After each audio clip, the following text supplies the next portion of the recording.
புனித ஆஷூராவுடைய தினத்தில் செய்ய வேண்டிய 11 அமல்களை குறித்து 4வது பாகத்தில் நாம் பார்த்தோம். அதிலிருந்து மிக முக்கியமான 3 அமல்களை குறித்து இப்பொழுது நாம் பார்க்க இருக்கிறோம். அதைத் தொடர்ந்து இந்த நாளில் நாம் செய்யும் சில சின்ன சின்ன காரியங்கள் கூட வரும் ஒரு ஆண்டிற்கு நாம் எவ்வாறு நோய் நொடிகளின்றி உடல் ஆரோக்கியமாக வாழ்வது என்பதையும் குறித்து இந்த 5வது தொடரில் பார்க்க இருக்கிறோம். தொடர்ந்து பாருங்கள்.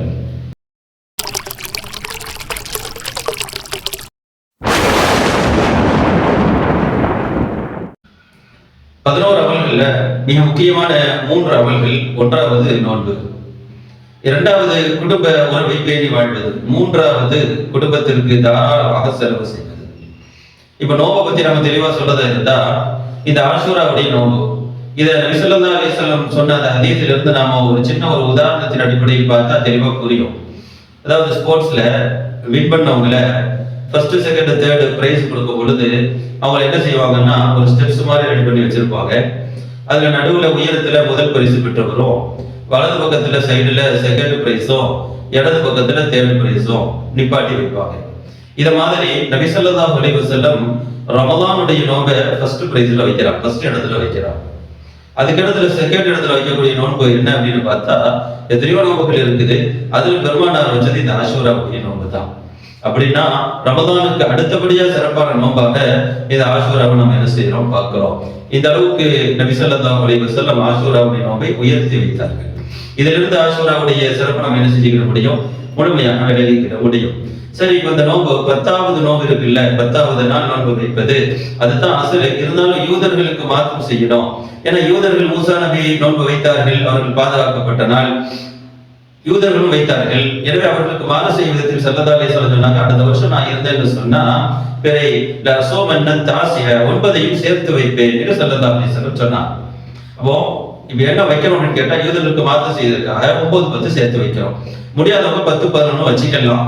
9, 10 சிறந்ததா 10, 11 சிறந்ததா என்று கேட்டால் இமாம்கள் பதில் சொல்லுவாங்க, 9, 10 தான் சிறந்தது. காரணம் என்னன்னா, நபி ஸல்லல்லாஹு அலைஹி வஸல்லம் திருவாயிலிருந்து வந்த வார்த்தை என்ன, நான் 9ஐயும் சேர்த்து வைப்பேன் என்பதுதான் அவர்களுடைய வார்த்தையும் விருப்பமுமாக இருந்தது. எனவே அவர்களின் விருப்பத்தை, அவர்களின் பொன்னான வார்த்தையை நாம் மதிப்பு கொடுத்து அதை தேர்வு செய்வதுதான் சாலச் சிறந்தது. எனவே 2வது இடத்துல அது வருது. ஒருத்தர் 10, 11 சொன்னா நம்ம 3வது இடத்துல என்ன செஞ்சுக்கலாம், வச்சுக்கலாம். தப்பு இல்லை. முடியாதவர்கள் 10, 11 என்ன செஞ்சுக்கிறோம், வச்சுக்கலாம். சரி, இந்த நாளில் நோன்பு வைப்பதால் கிடைக்கக்கூடிய பலனை ஸல்லல்லாஹு அலைஹி வஸல்லம் சொல்லும் பொழுது, இது கடந்த ஒரு வருடத்துடைய பாவத்தை மன்னிக்குது என்று ஸல்லல்லாஹு அலைஹி வஸல்லம் சொன்னாங்க. பரவாயில்ல, இந்த ஆஷூராவுடைய நாள் நம்ம என்ன செஞ்சாலும் ஒரு நாள் தான் நம்ம அந்த அமலை செய்வோம், ஆனா அதனுடைய பலன் ஒரு வருஷத்துக்கு கிடைக்கும் என்று நபிகள் நாயகம் ஸல்லல்லாஹு அலைஹி வஸல்லம் செஞ்சிருக்கிறாங்க, சொல்லியிருக்கிறாங்க. மேலும் இந்த நோன்பை குறித்து நிறைய தகவல்கள் ஹதீஸ்ல பார்க்கிறோம். இது விரிவா போயிருக்கிறனால நான் சுருக்கி சொல்றேன். எந்த அளவுக்கு சொன்னா, ஆஷூராவுடைய நோன்பு நோயாளிகள் கூட வைப்பாங்களாம், முடியாதவங்க கூட வைப்பாங்களாம், சின்ன குழந்தைகள் கூட வைப்பாங்களாம். சஹாபிய பெண்கள் என்ன செய்வாங்களாம், தன்னுடைய பிள்ளைங்க நோன்பு வைக்க வைப்பாங்களாம். ஒரு மாலை நேரமா வரும்பொழுது புள்ள தானே, சின்ன பிள்ளைங்க பசிச்சு அழுகும் பொழுது ஹதீஸ்ல வருது, விளையாட்டு ஜாமான்களை கொடுப்பாங்களாம். கொடுத்து விளையாட வச்சு அந்த குழந்தையுடைய கவனத்தை திசையை திருப்ப வச்சு அப்படி இந்த நோன்பு பசி தாகத்தை மறக்கடிச்சு அப்படியே இஃப்தார் வரைக்கும் கொண்டு போவாங்களாம் என்று சஹாபி பெண்களுடைய வரலாறுல நம்ம பார்க்கிறோம். அப்படின்னா இது என்ன புரியணும் அப்படின்னு சொன்னா, ஒரு விளையாட்டு ஜாமானை கொடுத்து பிள்ளையுடைய கவனத்தை திசை திருப்புதுன்னு சொன்னா அது எந்த அளவுக்கு சின்ன பிள்ளையா இருந்திருக்கும் யோசிச்சு பாருங்க. இப்ப நம்ம வீட்டுல ஒரு 10, 15 வயசு பையனுக்கெல்லாம் ஒரு விளையாட்டு ஜாமான் கொடுத்து உன்னை திசையை திருப்ப முடியுமா? அவன் விளையாட்டு தூக்கி போட்டு போயிடுவானா இல்லையா? அப்ப எந்த அளவுக்கு சின்ன பிள்ளையிலேயே இந்த ஆஷூராவுடைய நோன்பை பழகி இருக்கிறார்கள், அப்ப எந்த அளவுக்கு இதுக்கு முக்கியத்துவம் கொடுத்திருக்கிறாங்க அப்படிங்கறதை நம்ம என்ன செஞ்கிறோம், இதுல இருந்து நாம் தெரிந்து கொள்கிறோம். 2வது மிக முக்கியமான உறவுகளை பேணுவது. இந்த உறவுகளை பேணுறது குறித்து நபி ஸல்லல்லாஹு அலைஹி வஸல்லம் ரொம்ப எச்சரித்து சொல்லியிருக்கிறாங்க. எந்த அளவுக்குன்னா, யார் உறவை துடித்து வாழ்வாரோ அவருக்கு இது போன்ற புனிதமான தினங்களில் பொது மன்னிப்பு அல்லாஹ் கொடுப்பானே, எல்லாத்தையும் மன்னித்து விட்டேன் என்று அல்லாஹ் சொல்லுவானே, அந்த மாதிரி நாளில் கூட இவர்களை மன்னிக்க மாட்டான் என்று நபிகள் நாயகம் ஸல்லல்லாஹு அலைஹி வஸல்லம் எச்சரித்திருக்கிறார்கள். சொன்னாங்க, லா யதுகுல் ஜன்னத காத்திஉன், யார் உறவை துண்டித்து வாழ்றாரோ அவர் சொர்க்கத்தில் ஒருபோதும் நுழைய மாட்டார் என்றார்கள் நபி ஸல்லல்லாஹு அலைஹி வஸல்லம். இன்னும் சொன்னாங்க, நபி நம்முடைய அமல்கள் வாரந்தோறும் வெள்ளிக்கிழமை அமல்கள் அல்லாஹ் இடத்தில் சமர்ப்பிக்கப்படும். நாம் செய்யக்கூடிய எல்லா அமலும் அல்லாஹ் கொண்டு போகப்படும். அப்படி கொண்டு போகும்போது அந்த அமல்களை ஃபைல நம்முடைய ஃபைல திறக்கும் போது அதுல எவ்வளவோ அமல்கள் நாம் செய்திருப்போம். நம்முடைய தொழுகைகள் இருக்கும், தஹஜ்ஜுத் இருக்கும், சதத்தா இருக்கும், நபிலான அமல்கள் இருக்கும், திலாவத் இருக்கும், எல்லாம் இருக்கும். ஆனா அதுல ஒண்ணே இவர் உறவை துண்டித்தவர் அப்படிங்கிறது அது இருந்துச்சுன்னா அந்த ஃபைல் க்ளோஸ் பண்ணப்படும். அவர் செய்த எந்த அமலும் அல்லாஹ்விடத்தில் ஏற்றுக்கொள்ளப்படாது என்று பெருமானார் எச்சரித்தார்கள். என்றால் நம்ம எவ்வளவு தான் அமல் செஞ்சாலும் ஓட்ட குடத்தில் தண்ணீர் நிரப்புன கதையா போயிடும் உறவை துண்டித்தால். எனவே உறவை பேணுவது என்பது மிக மிக முக்கியமான ஒன்று.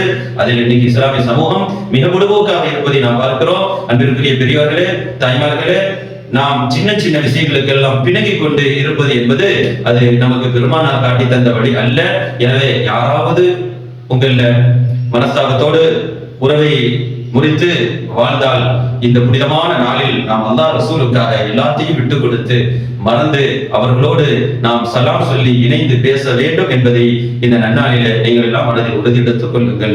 அடுத்து மூன்றாவது மிக முக்கியமான அமல்களில் ஒன்று நம் குடும்பத்திற்கு தாராளமாக செலவு செய்வது.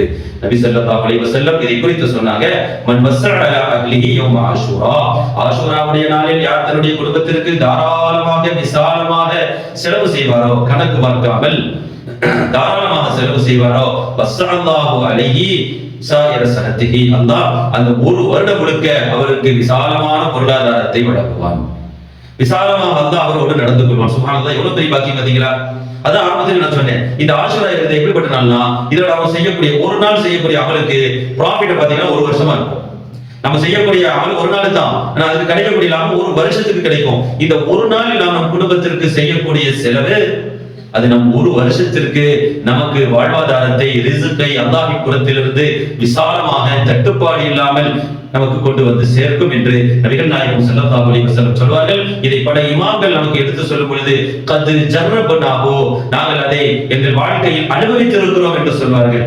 முந்து 50 ஆமா, நாங்கள் 50 வருடங்களாக ஒரு ஆஷூரால கொடுத்தா அடுத்த ஆஷூரா வரைக்கும் அதோட செழிப்பை பார்த்தோம். மறு ஆஷூரால இப்படி 50 ஆஷூராக்களை நாங்கள் கண்டிருக்கிறோம். எந்த ஒரு வருடமும் எங்களுக்கு சோடை போனது கிடையாது.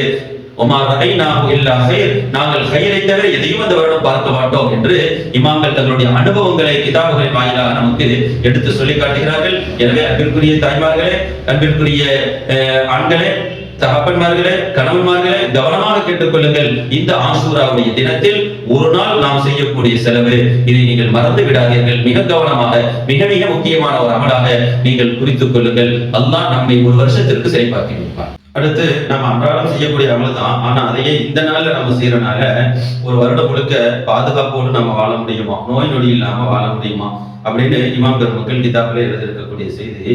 ஒன்னாவது குளிக்குதல். இந்த நாள்ல குளிக்கிறது நம்ம எல்லா நாளும் செய்வோம். இந்த நாள்ல நம்ம குறிப்பா ஆஷூராவுடைய நாள்ல நம்ம குளிக்கிறனால தஃப்சீர் ரூஹுல் பயான் போன்ற கிதாபில் எழுதுவாங்க, வரக்கூடிய ஒரு வருஷத்திற்கு பெரும் பெரும் நோய்களை விட்டு அல்லாஹ் நம்மை பாதுகாக்கிறான். நோய்கள் ஏற்படாமல் அல்லாஹ் பாதுகாக்கிறான் இந்த நாள் குளிக்கிறனால. அது மாதிரி கண்ணுக்கு சுரமா விட்டுக் கொள்வது இந்த ஆஷூராவுடைய நாள்ல. இதனால அல்லாஹ் தஆலா கண் சம்பந்தப்பட்ட நோய்களை விட்டு நமக்கு என்ன செய்யறானா, ஓராண்டு பாதுகாக்கிறானா. இந்த நாள்ல நகத்தை வெட்டி கொள்ள வேண்டுமா ஆஷூராவுடைய நாள்ல. இதனால் நம்முடைய நரம்பு சம்பந்தப்பட்ட வியாதிகள் ஏற்படாமல் பாதுகாக்கிறானா. அது மாதிரி ஆஷூராவுடைய தினத்தில இரவுல கண் விழித்து இருப்பதால், கண் விழித்து இபாதத்து செய்வதால் நம்முடைய மரண வேலை லேசாகும் என்று ஒன்னியத்து தாலிபீனில் நமக்கு மகான் அவர்கள் சொல்லி காட்டுவார்கள். எனவே இந்த நாளில் இது போன்ற 11 அமல்களை நாம் செய்வதோடு இது போன்ற சின்ன சிறு அமல்களையும் நாம் செய்து ஒரு வருடம் முழுக்க பாதுகாப்பாக, சுகமாக, ஆரோக்கியமாக, செல்வ செழிப்பாக வாழக்கூடிய வாய்ப்பை நாம் தவறாமல் இந்த நாளை பயன்படுத்திக் கொள்ள வேண்டும். வல்ல ரஹ்மான் நம் அத்துணை பேருக்கும் நீண்ட ஆயுளோடு, நிறைந்த செல்வத்தோடு, பரிபூர்ண உடல் சுகத்தோடு, மன நிம்மதியோடு வாழ்ந்து அல்லாஹ்வின் திரு பொருத்தத்தை அடையும் தௌஃபீகை அல்லாஹ் நமக்கும், நம்மை பெற்றெடுத்த பெற்றோர்களுக்கும், நாம் பெற்றெடுத்த குழந்தைகளுக்கும், நம் குடும்பத்திற்கும், நம் சார்ந்தவர்களுக்கும், அத்துணை பேருக்கும் வல்ல ரஹ்மான் தந்தருள் பாலிப்பானாக. ஆமீன் யா ரப்பல் ஆலமீன். வல்ஹம்துலில்லாஹி ரப்பில் ஆலமீன்.